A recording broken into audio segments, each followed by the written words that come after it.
We are live again here at Amateur Hour on Island Talk. Sorry about that to our viewers. We actually had a decent viewing going on. I'm pretty sure we just probably lost all of that. But if you do come in for the back half of this, it is much appreciated. Something went wrong on my side in terms of my internet. For whatever reason, my entire dude, I have really good internet, so I don't know what the hell happened. Um, I work for Comcast. I pay for pretty much nothing, but I have crap. I have like phenomenal internet. So yeah, I think it was my computer. I don't think it was the internet.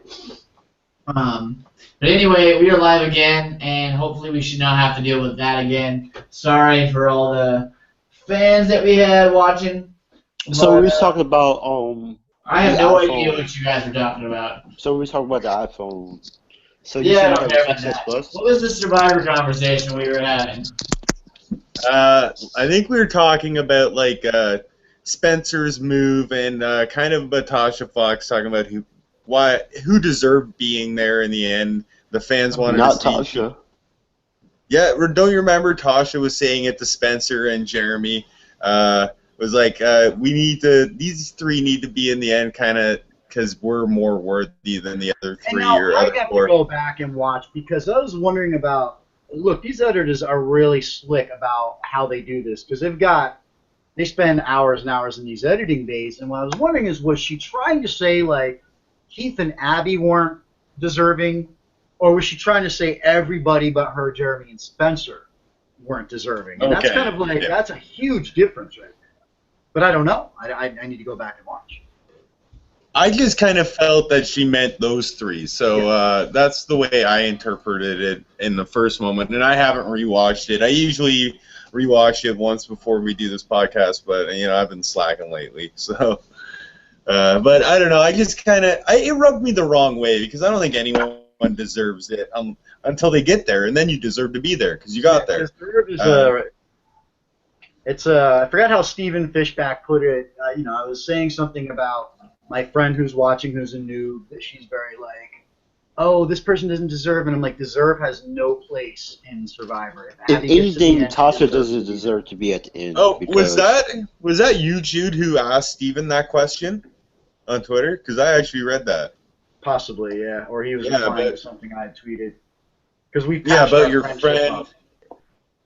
Okay, yeah, 'cause something about your friend saying Joe deserved to be there, right? Right, Yeah, right. and That was me, yes. I remember it.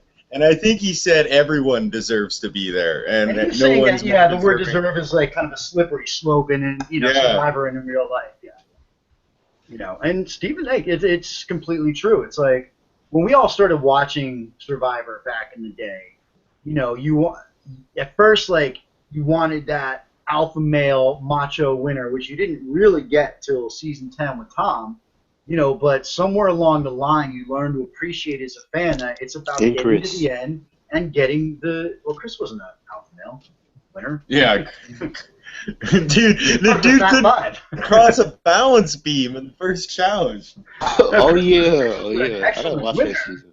But deserving is like, and I saw this fracture actually happen in Amazon when Jenna won, and everybody lost their shit because they thought Matt should have been in the end. Matt deserved to win. But he was creepy and weird, and they said that all season long. And if you were watching the show, you knew that he wasn't well liked, and Jenna actually was, despite what we were being fed in the edit, which was kind of Right. this spoiled girl, but she was winning immunities. So, like, deserve, and it's funny because when I'm thinking as you're saying this that, wow, Tasha just commented her way into Heroes versus Villains too with that one comment right there. She pissed so many people off saying that. Yeah, for sure. There's one thing. I mean, I was okay on Tasha when she was in Cagayan, but I didn't really vote for her even this time to come back on the show because I kind of felt like the deeper she went in the game, the more arrogant she got. She started to develop an attitude, and she has like this arrogance about her, and like it's been really hard for me to watch her because she's got like this like snooty kind of attitude, and I almost feel like she like puts her little, sass on almost just for the TV. Like it doesn't even look like she's actually feeling it. It's like she's like, I gotta do this because I'm a sister. Like it doesn't even feel real. Like anything she does. Like I feel like she's just putting on a show. Yeah, I'm not a Tasha fan or a Fiesta fan. I was a fan of them. Facade. I was a fan of them during Kage, but I'm not a fan of them right now. So. What's funny is in that Ponderosa, that whole shtick with like Cass really, really hates Tasha, and to me that was kind of telling. Where I'm like, Cass seemed to have the ability to kind of get out of the game and be like, all right, that was the game. We're all cool, whatever, whatever. But she really, and that to me was like, wait, so. Okay, maybe that's just Chaos Cast, but how many people is Tasha rubbing the wrong way? Because this isn't the first time that's happened this season. I think she's rubbing like Abby the wrong way. Right, that's what Probably, I almost think that Tasha might be the biggest good out there now. Yeah. The 6 people, and I don't think she realizes it. That she's the GOAT. She's the GOAT. I think that Keith and Kimmy would almost have a better chance of winning the game. Because I think people like Keith and Kimmy. I don't think people like Tasha. I really don't. I think she is rubbing so many people the wrong way with the way that she, like even last night with like Abby, when her and Jeremy are sitting there, she's like, yeah, can you leave so I can talk to Jeremy without you here? Like, just doesn't give a crap about just saying, yeah, I don't want to talk to you, so go away. Yeah, that was weird. Even though it was okay, we need to vote out Abby, but that was poorly handled, I thought. Yeah, just have the conversation later. Don't even tell Abby to go away. Like, that's just so stupid. And then then Abby is like, you know what, screw you, Tasha. I don't know. I think it's like Tasha has a sense of entitlement to her, and that's kind of where you get those deserving comments. Mm-hmm. You get that she thinks that she can ask people to leave so she can have private conversations with other people. I think it's just a sense of entitlement, and that's probably what's rubbed me the entire time wrong about her. So I'm glad other people are catching on to my hate for Tasha Fox. At least not alone anymore. I've had a season-long disliking, and like I said, it was the back half of Kage-On that really started turning me off on her. I liked her. I didn't even vote for her to come back. No, like, she really, really irked me. I'm sorry, Jude, to about her so much. I knew you were a fan. Oh, no. And it's cool. That's why I like the discourse. But I was just going to say the caveat to that is I tend to date, like, crazy chicks, so don't judge me. I think I like her because she's so bitchy. But what rang true about this, when you're saying that she was self-entitled, was, like, a lot of people who go on the show, there's a lot of people who go on the show that are Christian that you never hear about. But the people who go on the show and self-identify to the camera as I'm Christian, like she did earlier in the season, there always is kind of a sense of self-entitlement with that. And now, luckily, she hasn't run around being like, oh, praise God, but I kind of do think that there's like a pathos to that I deserve this. And, you're nailing it on the head now that I'm thinking about it. It's like, I think she does think that she deserves this. Mm-hmm. Yeah. That she's, I don't know, like, it's funny to get into religion or, like, that people are destined for things. Like, it'd be weird if Tasha Fox feels it's her destiny to win Survivor Second Chances and that she's on some God-written path. I can't think for people, but that would be funny to imagine. I know some people, like pro athletes, think like that. They thank God after doing something amazing. They say it was thanks to God. I think it comes down to what you do personally, and God doesn't care about the outcome of a sporting event or a Survivor game if he's up there. That's when Sean Rector lost me in Marquesas, and I was rooting for Sean Rector right until all things through Jesus Christ. No, you won that goddamn car, bro, because you were up against old-ass Pascal and some women.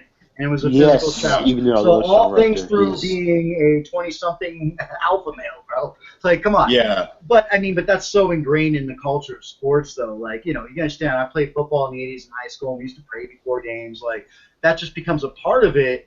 But it's a fucking game, man. Like, I refuse to believe any supreme being gives a shit about fucking games. Yeah, that's all I'm saying. No, I'm with you on that, bro. I know, not bashing religion, just it's a game show.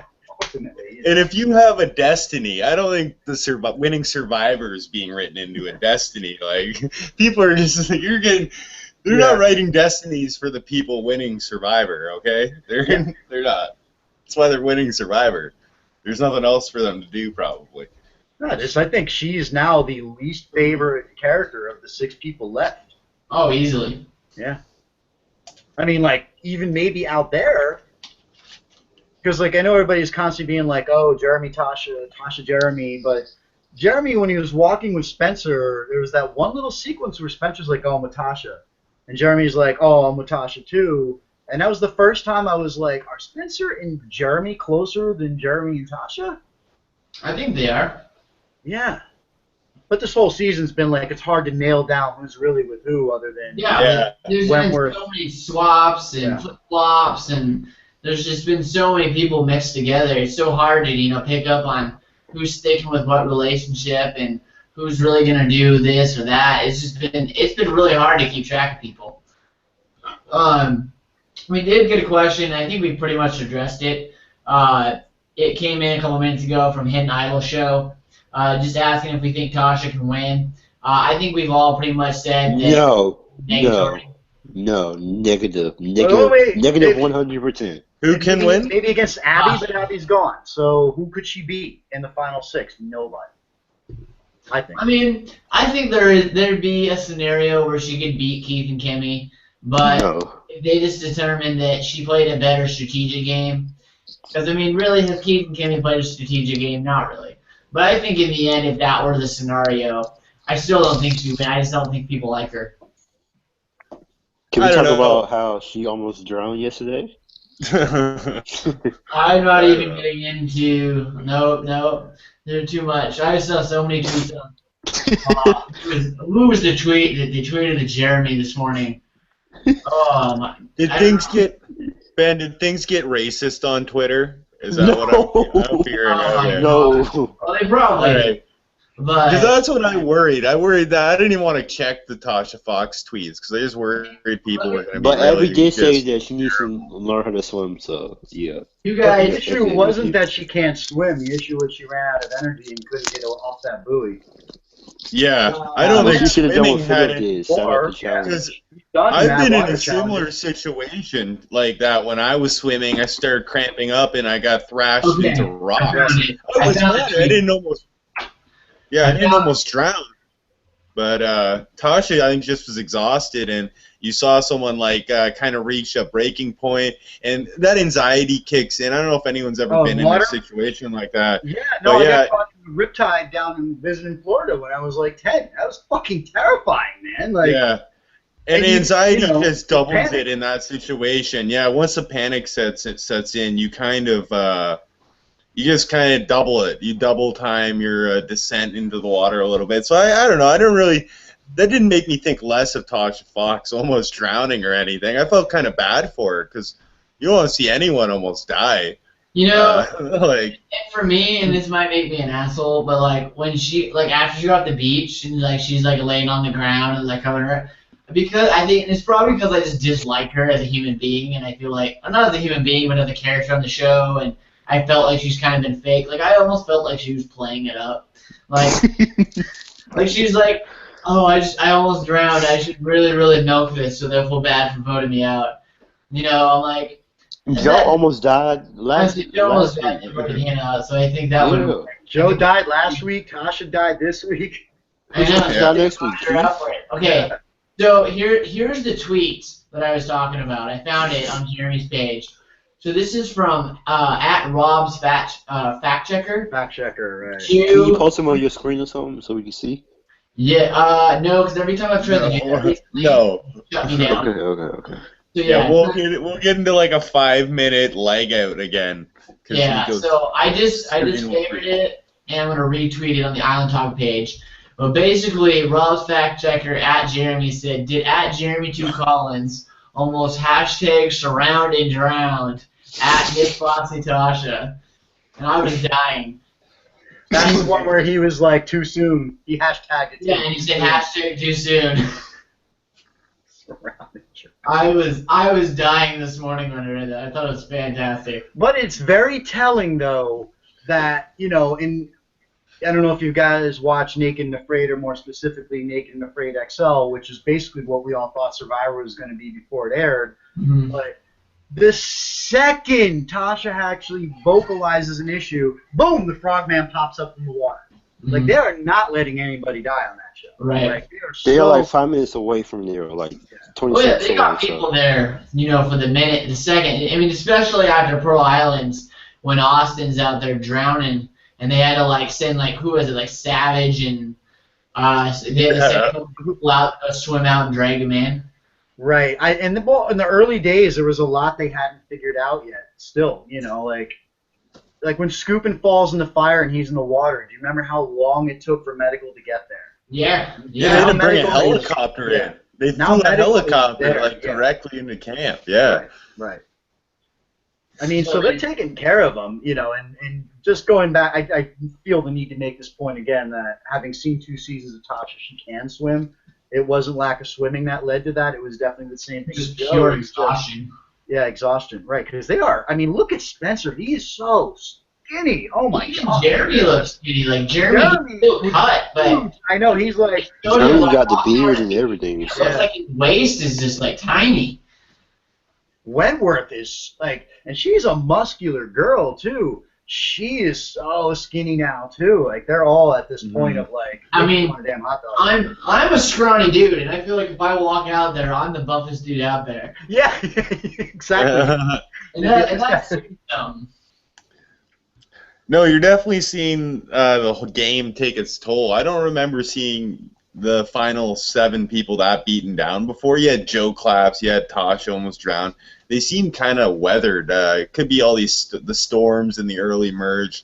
The rain. And it's the weather too, because weather. Cambodia was like hot, because it was hot, and they I'm took saying place in Cambodia, summertime. right. It's 100+ degrees and humid and hot. And I was reading the Dalton Ross saying like in Gabon it was 70 to 80 every day and never rained.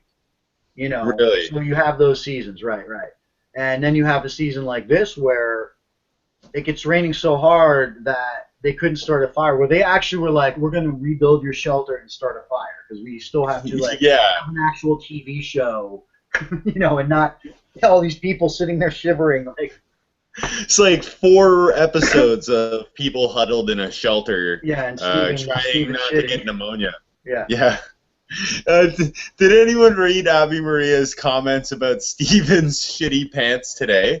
No. It was in the exit interview, and I thought she was just kidding, but she elaborated on the poopy pants comment and said that she believes Steven was pooping his pants in the shelter during the rain, and that's why she had to make sure she was always on the other side of the shelter from Steven. Because it smelled terrible in there, and they were all hunched together because it was raining all the time. I don't know if I believe it, but it's she funny. also said Joe was moldy and no one liked him. I think she just runs at the mouth. Because, like, if Steven was shitting in the shelter, then why the fuck was he running out in the rain every time? Well, I'm not saying he's shitting in the shelter, but, if you're having, you might get a little poop in your pants. You never know. Gastrointestinal disorder. Yeah. No, that was awful. I mean, I remember reading a story about these guys who were fighting World War II in the South Pacific, and they all had dysentery, and they actually cut squares so they could shit while they were shooting at the Japanese, and the Japanese guys were just as sick. And I was like, that's got to be about the most awful thing, where even when you're getting shot at, you still can't stop your body. So it's one of those things. When I saw it, I was like, yeah, there it is again. Like, you can't stop your body from going through that. But I don't think he was shitting in the shelter. I think, well, we'll just say whatever the residual smell was. I think Steven's too self-aware to be that guy. He's not Tarzan, for fuck's sakes. He's not Tarzan, yeah. Well, at least he didn't go and brew a pot of herbal tea or anything the next day. Yeah. That's funny. Josh Guy tweeted at me and said, do you think this is going to be the most former survivors in the audience than any other season? I don't know how they do the tickets. I don't know. There's a lot of survivors there, but How many people are going to be there? I mean, they always do it in the same, so I guess it's maxed out at a couple hundred. I just, I know a couple people who went to one of those reunion shows, but that's never really been anything I was interested in. But there'll probably be a fuck ton of former survivors there, I guess, right? Yeah. So. I could imagine it being probably 20 plus, maybe 30 plus former survivors not on the season there. I don't know if you want too many there. I think you want the fans in the reunion show. But do you really? Well, if you pan and you just see a bunch of old players, I don't know. It seems kind of like a high school reunion that you're not really invited to. But if you pan in, you see a bunch of fans cheering for the show. I don't know. It's more inclusive, I guess. I don't want to see just all these old players at the reunion. Maybe do it for like the final season ever. Bring back, like, fill it with as many old players as you can get. But I don't know. I don't like it when they focus too much on old players at the reunion, especially if they had nothing to do with the season. Or like when we get Tyler Perry talking or whatever, like these moments, like the time when they got like Philip Shepard's special agent friend to confirm he was like, I don't need that. I'd prefer like pre-merge banter with those contestants. Like, I don't know, give us something that we can actually sink our teeth into and not rehash old storylines that you've been kind of harping on the entire season, because that's what they tend to do in these reunion shows. They just rehash things and don't really expand on anything. They just kind of, keep it the same. Like that Dan Foley segment didn't do anything except maybe wreck Dan Foley's self-confidence for life, and we're working on that, boys? We're trying to build him back up. But no, I don't think his self-confidence went anywhere. No, I'm just kidding, Dev. Wait, Dan Foley, you mean the weird guy from the Postman from Maine? Yeah, we've had him on for 2 3-hour podcasts. No, thank God I wasn't there for them. Although I must point out, even though I was completely fucking disgusted by his nasty ass beard, his bloated old man body, even though he's like my age, thank you very much, and his really asshole-ish comments. What I heard last night from Troy Zan and Mama C was that outside of the show, that's just not. He's just a cool dude, and he just spits things out without considering what it looks like. That's how he was who's when I first Dan or talked to him. Abby? Like, that's great you had him on the show, but when I was watching Dan, I was like, I never want to see this motherfucker on my screen again. He's going to be back for Heroes vs. Villains 2. But then in hearing, I realize this is an highly edited version. Dan does not share your confidence of him returning again. Dan's under the impression that he's never getting brought back again. Well, he's loathed and the audience hates him, but that's a perfect. And also, Jude, he seemed like from our talks, we kind of gotten to know him. I was like you, I really didn't like him as a character on the show. The TV but now character, that I know him, right. Yeah, and I really didn't. But now that I know him personally, I think like what you said, Mama C and Troy Zan told you about him. I think it's fairly accurate.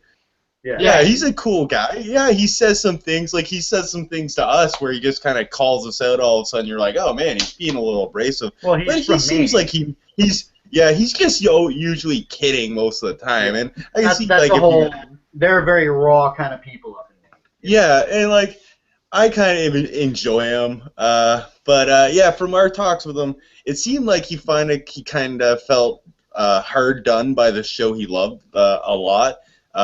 And I know he felt a little, he kind of loves to play the victim card, but he felt like they kind of poked him while he was down. And I don't know if he would want to subjectify himself to that again by the sounds of it. They would all go back. You think so? All go back. Yes, absolutely. Just from what he said to me, he seems still kind of down on the whole thing. Just the way that whole Jeff Probst thing played out at the reunion, I think really... And we've asked him about it too, because we even asked him if he would go back, and he said it would just kind of depend on where he's at in life. There we go. Of course he'd go back, guys. They'd all go back. It's like crack to these people, and this is something that Evil Dick is asked in his Big Brother recap, and they all do the same kind of thing. But the fact is, they all arrive on that. They'd all go back. They would go back.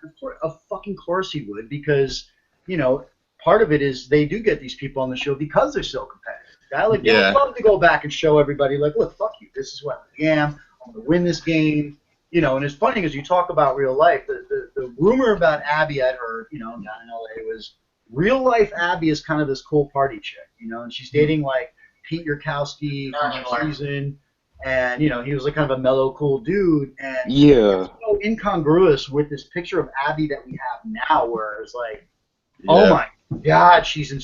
Look, she looked good in that bikini. I'm not gonna lie, but man, like she like seems like I would never want to spend a minute with this woman, but then you hear outside the game, she's like this kind of funny, quirky party girl. She's from Brazil, so she might be a little more flippant with the comments, but that's something I need to hear more about because I haven't heard so many people back her up the way everybody just backed Dan. Her periscopes are cool too. Well, Yeah. Billy Garcia kind of said he had heard Abby's one of the nicest people outside of the game. Yeah, and Dan, when we talked to Dan said he's met her before too, and he said that he had nothing but good things to say about her. So they're obviously a preseason alliance for Heroes versus Villains too. Obviously. I kid, folks. I kid. Billy Garcia's getting on Hero versus Villain too. He's fucking pumped right now. I think we met Dan. Yeah, they're not bringing. Poor Billy. What are you talking about? Billy's a hero. Yeah. We had Billy on. I forgot. I'd done this podcast with this dude who ended up being really creepy and weird, but we had a lot of survivors on. We had Billy on. He was actually a funny dude, man. And yeah, we've got on him a couple times this season. Yeah, Billy's cool, man. Yeah, I dig him. Yeah. He's a funny guy. He's funny. He's a funny guy. Yeah, I dig Billy. Yeah, those podcasts are always funny. I remember I did this video once where I was trying to illustrate, how Survivor editing has changed, and it was the season with Chelsea where they do the slow pan up her body. And I was like, how many young boys, this is their first shot of pussy that they ever saw? And I'm like, this is a fucking primetime family show, too. So what I did is I slowed it down even more and put some Bountiful Bow Wow music on it. And what's funny is we're doing this podcast with Chelsea, and she calls us out. She's like, oh, my God, this crazy fan made this video. It was so disgusting. And so I stopped it. I'm like, I'm the guy who made that video, and here's why I did it. And it was just one of those goofy moments. But then she was meeting me on Twitter. So then I blocked her. But then I unblocked her to let her know that there's no fucking way she was getting voted back onto the season. And what she was not going to, she was, what did I call her, low budget Whitney? Yeah, that was the one. Right. Are you talking to Chelsea from Windworld? Yeah. Yeah, right. Exactly. Wait, so she got mad at you on the podcast? And kind of was like... Yeah, it was a weird moment. It was definitely weird. Like, she didn't understand the point of why I made the video I did. And Whitney is the worst. And didn't get a sense of humor. Yeah. Right. Yeah. I can see exactly. So I see we're going to wrap this up soon. There's something I wanted to ask you guys. Did you see the blow-up against Kelly Wentworth on Twitter for voting Joe out? Yes. Her dad was defending her on Facebook. But I did see all the stuff on Abby's Instagram. Yes. It was equally... Yes, and on Facebook too as well. And on Thursday, when we had Joe from Survivor Shade on the show, we had a little bit of a public announcement to all the people that were on those comment sections, saying such things that basically rounded up into a very, very, I'm so polite, go fuck yourselves. Yeah. You slime against the shit. Yeah, I hate when people do that. Oh, I hate it. Like, that's the worst. Like, we're real fans. That's what I'm saying. Like, I Trolls can are the worst. Dan the character, but Dan outside the show is Dan outside. Like, you got to know there's a difference between this edited version that they're throwing in at these right times to poke and prod you, the viewer. And, like, that blew my mind. Like, Joe's a cool guy. How are his fans such assholes that really, like, we're not Big Brother fans, man. We don't need to act this way. Like, come on. Big Brother fans are the worst. Those trolls, man. I hate bullying, but online bullying's the worst because you don't even have the courage to like do it in person, and you're doing it from Twitter or Instagram. Like, and it's not like these people know Joe personally. It's not like it's his aunt and uncle or grandma on Twitter. No, it's people who've never met Joe. They'll never will meet Joe.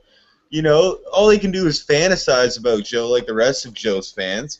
Like, I don't understand why people get so worked. Steven went home. I didn't write nasty letters to Spencer. I know. Or tell Spencer to go die. And I know some people in the RHAP community, which I love Rob as a podcast, and they were being dicks like that too to Spencer. So I think anyone is can fall victim to being a dick. Did you hear about that? Yeah. How dare Spencer vote out the knowingest know-it-all? How dare he? Yeah, how dare he? Mr. Survivor votes out the knowingest know-it-all? That's like Red Wedding levels. I think it's ridiculous. Like, yeah, attack people for like last year when people got on Will Sims or they picked a stance or they get on people for certain things, but don't get on people for voting or not liking your favorite player or saying something kind of mean about your favorite player looking like a clown or something. Like, come on, people. Yeah. Right. Even Like, I Will, hate who that. made those bad comments, like when I snap on Will, I just use the same screen capture of him in that one challenge, rolling down the board. Because Yeah. the Will I didn't like was the Will from the show. I don't know who he is outside the show. Like, look, And any of everything us. I've heard about Will outside the show has been good. Right. And you know, even on the show, outside of that one moment, there was nothing that turned me off about him. Well, he started great. Yeah, and he wasn't a bad, he wasn't a great player. And outside of that one scene with Shireen, there's nothing else. Everything else is likable about him.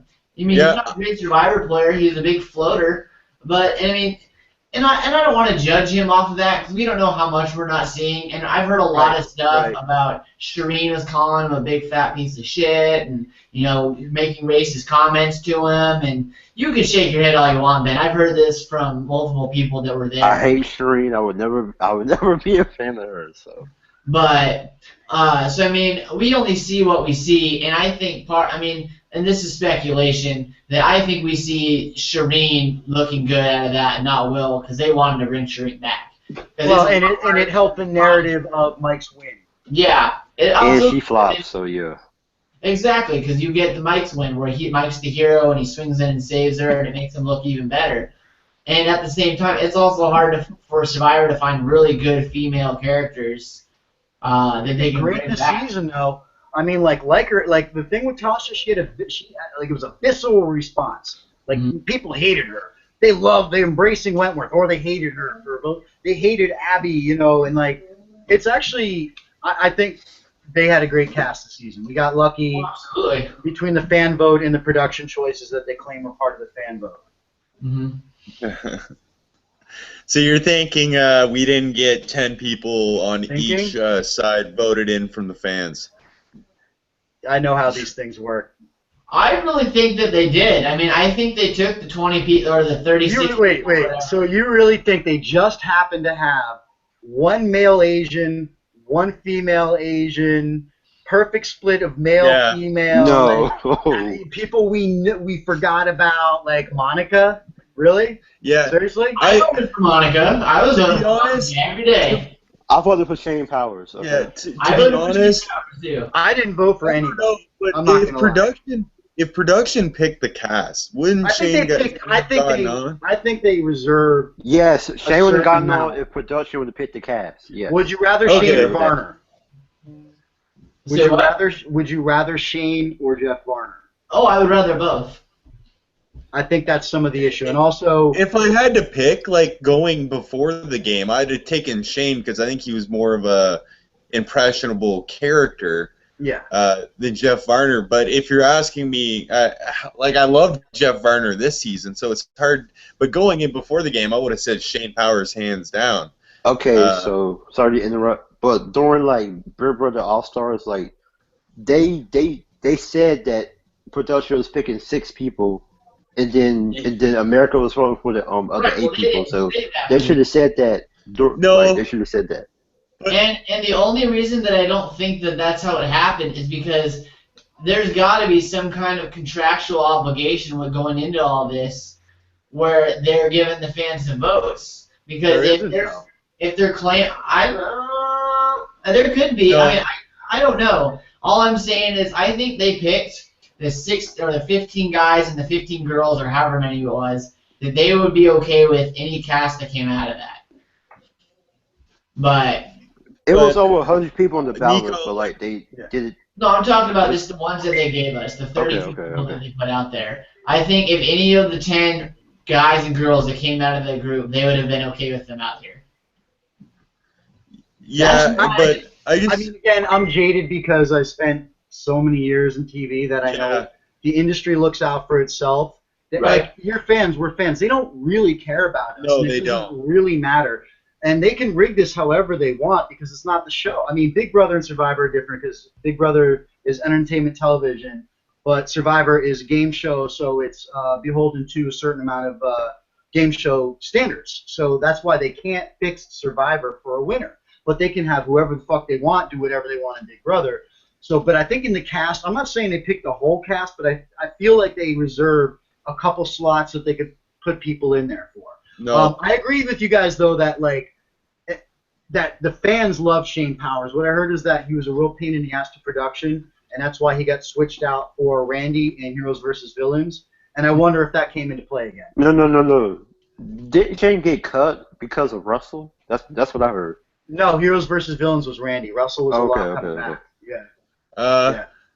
I kind of agree with you, Jude. I think it's a little naive for us to think that they had zero impact in the final cast. Like, I think maybe they told us, like, yeah, your votes matter a lot, and maybe they mattered a ton, but to think that they didn't do a little tweaking here or there, like, I like to think they didn't, but I don't think they necessarily tweaked it, made massive changes, but I could see them cutting maybe one person for another. What are you showing me? I got a response from Steven off that question. He said about the audience. He says, I don't know, actually, maybe because of all the family from Blood versus Water seasons, but in Heroes versus Villains, we showed up in force. So he's saying it's potential that there's going to be a fuck ton of survivors. Right. Okay. Oh, okay. Because thankfully, Steven and I have patched up our friendship after I said that Sophie G. Clark looked like Shrek. And I regret that, but she insulted me on Twitter and get the horns, and it is. So you're on a relationship with Steven where you can just tweet him and he'll tweet you back in like 30 minutes or less, like a pizza. I'm a fellow nerd, man. I mean, I work out, I take care, but I'm like, if I went on Survivor, I'd be so much more like Steven. I'd be the guy that would like get the gastrointestinal disorder, and I'd get, like. I relate more with Steven probably. Yeah. I relate more with Steven probably than any other player. Like Jeremy, who's like muscular and good looking, and he's a firefighter, and like, oh god, what can't he do? Like, I'm jealous. I definitely don't relate with Jeremy. Right. The guy hasn't eaten, and he's gotten better looking. Yeah. Like,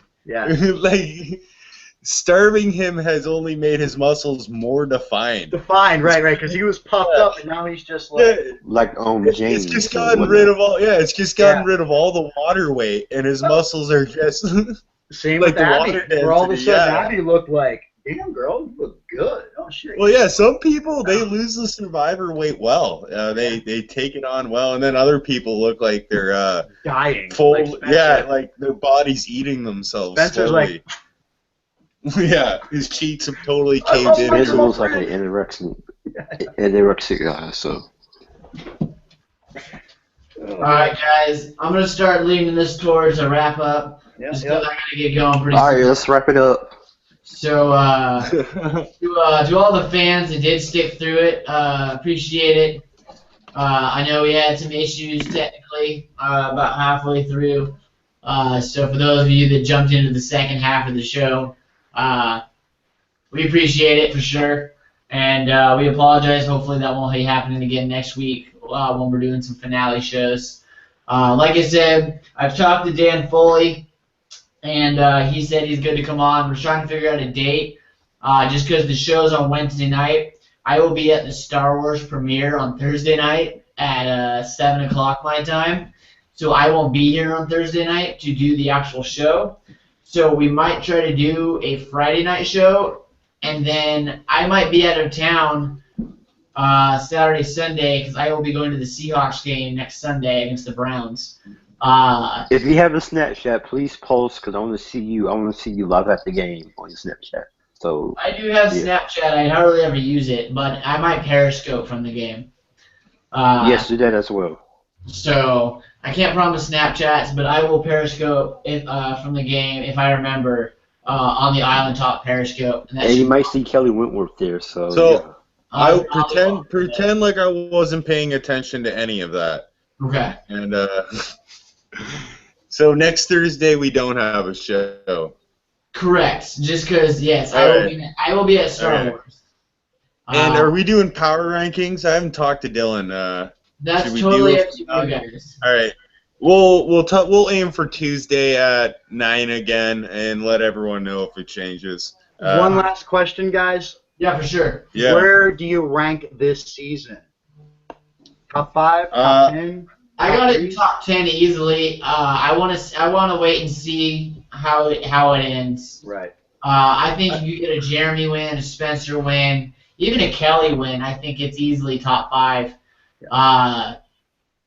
And I mean, I really think it's going to come down to those 3 for a winner. So I think this will probably end in a top 5. But I want to see the finale. I want to see how it closes out. I want to see what this big, mind-blowing, never before happened on Survivor thing is. Is it going to be good? Is it going to be bad? I don't know. But I absolutely love the season. It's been fantastic. So I have it probably similar spot. I think it's like in the 5 to 6 range for me. Depending on how it shakes out, might move it to like top 3, depending on the end. I've liked it. I think the only thing hurting it is like the narrative has been. I think we've gotten a lot of episodes that seem like bottle episodes to me, where like the narrative has completely been driven in that episode itself for what we see and what unfolds. I don't know. I don't know as much about editing as you, Jude. But like it just for me, it doesn't seem there's been a continuous flow to the story that we've seen in traditional seasons, and I think that's to do with all the swaps and really that the game's kind of happening. Yeah, and it's happening. Yeah. So the game's unfolding in an untraditional way, which I think has led to this untraditional way of presenting it, kind of, where it seems a little more fast-paced. You don't really know where the lines are all the time. Like, it's really hard to tell, like, where people are going to be 1 week from the next week. And I think that makes for a great season gameplay-wise. But sometimes I'm just shaking my head, wondering why things are in there, for what reasons. They seem out of place, and they don't seem to go places, yeah. But other than that, I've enjoyed the season. I think the moves have been great, and I think like for voting the people in, we couldn't have asked more for some of these people. I think they've all proved themselves worthy of playing again, so that's good. And I think that's a change in the editing too. I think because the fans voted these players in, I think the editors are trying to give these players, give the fans, their due a little bit, trying to give these players their due. We voted these people in, supposedly, depending on who you ask. But I think they want to give these the fans, what they want to see, even in these boot episodes where it might be a little bit predictable at times. I think they're trying to give everyone out there, their fair share of time, even if it's only for an episode. Yeah. And so I think that's why we've seen some of these seemingly bottle episodes. These little bit of a standalone pieces from here to there, because I think they're trying to make sure that, hey, we voted you in, we put you out there, your fans that you have, someone wanted to see you, so we want to do due diligence to all of our fans, even if you're ones that voted for Shireen or Vetus or PG, Boots, giving them their fair share of time while they're there. So, Ben, you were saying something before I cut you off. No, you're good. Go ahead. No, I'm done, so I'm going to say. Otherwise, I'm done too, so yeah. All right, well, good. Then no takebacks. You're done. Cutting you off. So otherwise, we wrap this up. Like I said, we'll see what happens on Wednesday night. We won't be podcasting, but we'll be here all watching the finale. I'll be watching a little late, but we'll probably do, like I said, one of our recaps on Friday, and then I've been talking with Troyzan about also coming on for a finale show. He's from Spokane. I'm a Spokane guy, so he said he'd be willing to come on the show, talk about the finale. He's a goddamn Dolphins fan. Yeah. Oh, really? Yeah. Yes, really. Hopefully the Dolphins lose Sunday against the Giants, because we need this win. He's been in Florida for a while, so I don't blame him. Yeah. But so Troyzan's not 100%, but he did say he'd be down to come on, so I just don't have a date for him yet. But we will hopefully have Dan Foley on. Hopefully we can get him on for the Friday show. That could end up being the Troyzan show too. I don't know. So I'm working on the dates, but I am working on getting a couple guests on for the finale. Probably do a couple shows. We'll do a wrap-up show just with all the 4 of us, myself, Ben, Dylan, and Dan. And then we're going to close it out. Next week's the last week. We'll try and do a couple off-season shows. Maybe podcast. So are we doing season 32? We'll see. We'll see what happens. I'm totally down for it, but see if the fans want it. I'll send out a mass email to all 5, 6 of them and see what they think. But See what they say, yeah. yeah, see what the fans want. But if their fans are open for it, and I have had some requests that we try to do some podcasts about some other shows too, so we could expand a little bit. So that could always happen. But for now, we'll stick with Survivor and work our way up. But until then, Jude, I just called you Judd. Sorry about that, Jude. Thanks. Guatemala shout out. Hey, hope you get eaten by a freaking crocodile. Hey, man. Yeah, good shit. It was a lot of fun. Yes, thanks for coming on. Dude. Yeah. Kind of a last second thing by Ben. Just threw it at me like an hour before the show. Said, "Oh, by the way, It worked out. This was the first surprise Ben had that didn't suck. You know, glad I was the ribbon. For last time, he's like, I got a surprise, and it was that he bought a selfie stick. Come on, man. Selfie sticks are cool. Come on. So, like, the Stop on yourself. expectations for this surprise were set extremely low. Well, there you go. So I was definitely. We love you. We love you, Ben. We're just giving you shit. Yeah, we love you, man. We missed you. I hope we're gonna have you back for the rest of the finale, and we missed you for sure. He's on mute. He's all pissed off now. This is probably why he leaves. Yeah, fuck you guys. Let's end this show. I'm the reason he leaves for weeks at a time, probably. Probably. You just sit there and harass him, and he's got to take like 3 weeks to like recover. That's why Dylan's off. Exactly. Dylan had to go off. He was just gonna bash Ben too much. So Ben looks so pissed off. Niko, Josh suggested for season 32 we do a spin-off show called The Dan and Dylan Show, and I would host. So I think he wants to cut you out by the sounds of it, Niko. Well, I suggest... We can sleep on that one. Good show overall. Yeah, we'll have to have a conversation with Josh, quote-unquote, fandom. But otherwise, let's wrap it up. You can follow us at Island Talk WNH. Jude, if you want to throw your tweet out there, your Twitter handle out there one more time. You can find me. Just look for Super Jude, but it's XX Super Jude XX. And then you can follow Dan at DanBall44. You can follow Ben at BlackBand2_. Is BlackBand 2_? Okay, yes. I thought it was Black_Ben. I can't keep track. All I ever see is like your Giants and the losing record in your name. So you better stop with that. Yeah, these Seattle bandwagon fans. You guys have fun with that. No, whatever. Here at 12. Never forget that. No, I was born in Seattle. I've suffered enough. I'm still a Mariners fan and a Huskies Enjoy fan. it. Yeah. Enjoy it while you got it, man. Exactly. I know. I don't have a lot of time to enjoy it. So the rest of the Seattle sports. Those Sonics. It's not too good. I know. I still got my Sonics. I still got my Sonics gear. That was mean. I shouldn't have. That was low. Hey, you went at my Giants losing record. Anyway, guys, I got to go too. This was amazing. Hit me up again. I'd love to chat. Yeah, absolutely. We'd love to bring it back on sometime. It was fun. Okay, peace, guys. Everyone out. We're out. Later. Bye. Bye. Guys.